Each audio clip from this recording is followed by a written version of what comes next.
এবং পলিথিন যদি আমরা বর্জন করতে পারি তাহলে আমরা জলাবদ্ধতার একটি পার্মানেন্ট একটা সলিউশন আমরা পাবো।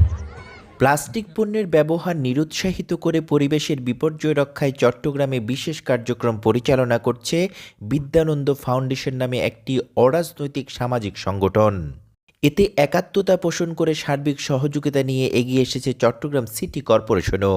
প্লাস্টিকের বিনিময়ে বাজার নামে এই প্রকল্পে 1 কেজি প্লাস্টিক দিয়ে 6টি ডিম যেমন পাওয়া যাচ্ছে, তেমনি 4 কেজি প্লাস্টিক দিয়ে পাওয়া যাচ্ছে 1 লিটার সয়াবিন তেল কিংবা মুরগি অথবা মাছ। পাশাপাশি শিক্ষা সামগ্রী, কাপড়, স্যানিটারি প্যাড সহ আরও 22 ধরনের নিত্যপণ্যের সমাহার থাকছে এই সুপার শপে। এই কার্যক্রমের ফলে একদিনেই একটি নির্দিষ্ট স্থান থেকে 5 মেট্রিক টন পরিত্যক্ত প্লাস্টিক সংগ্রহ করা সম্ভব হয়েছে। এমন মহতী উদ্যোগকে স্বাগত জানিয়ে সিটি মেয়র ডাক্তার শাহাদাত ছুটে আসেন প্রকল্পটি বাস্তবায়নের সার্বিক সহযোগিতায়। এ সময় নগরপিতা জলাবদ্ধতা সহ পরিবেশ দূষণের অন্যতম প্রধান উপাদান প্লাস্টিক উল্লেখ করে জনসম্পৃক্ততা ও জনসচেতনতা বৃদ্ধিতে এমন উদ্যোগকে স্বাগত জানান। সেটা হবে প্লাস্টিক এবং পলিথিন যদি আমরা বর্জন করতে পারি তাহলে আমরা জলাবদ্ধতার একটি পার্মানেন্ট একটা সলিউশন আমরা পাবো।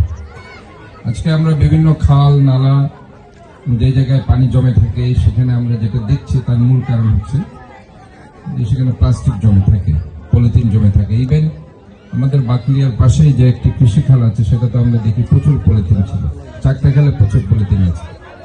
ইভেন দক্ষিণ বাকলিয়া যে বিজয়া খাল আছে সেটাতে প্রচুর পলিথিন আছে।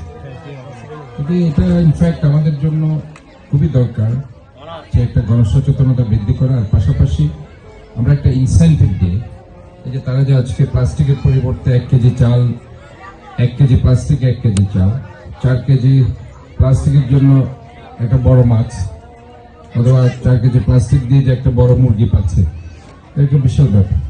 এমন ব্যতিক্রমধর্মী উদ্যোগের কারণ হিসেবে বিদ্যানন্দ বোর্ড সদস্য মোহাম্মদ জামাল উদ্দিন বলেন, প্লাস্টিকের দূষণের মাত্রা এতই ব্যাপক যে এটি সরকারের একার পক্ষে রোধ করা একেবারে অসম্ভব।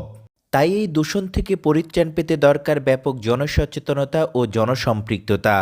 বিদ্যানন্দ ফাউন্ডেশন সামাজিক সংগঠন হিসেবে মানুষকে সম্পৃক্ত করতে আমরা সারা দেশে প্লাস্টিক এক্সচেঞ্জ স্টোর চালু করেছি। এই প্রকল্পের অধীনে পতেঙ্গা ও হালিশহরে 2টি স্থায়ী স্টোর চালু থাকবে, যেখানে যে কেউ পরিত্যক্ত প্লাস্টিক জমা দিয়ে বাজার করার সুযোগ পাবেন। এছাড়াও 50টি ভ্রাম্যমাণ ক্যাম্প হবে, যেখানে প্রতি ইভেন্টে 5 শতাধিক পরিবার প্লাস্টিক জমা দিয়ে নিত্য প্রয়োজনীয় পণ্য সামগ্রী সংগ্রহ করতে পারবেন।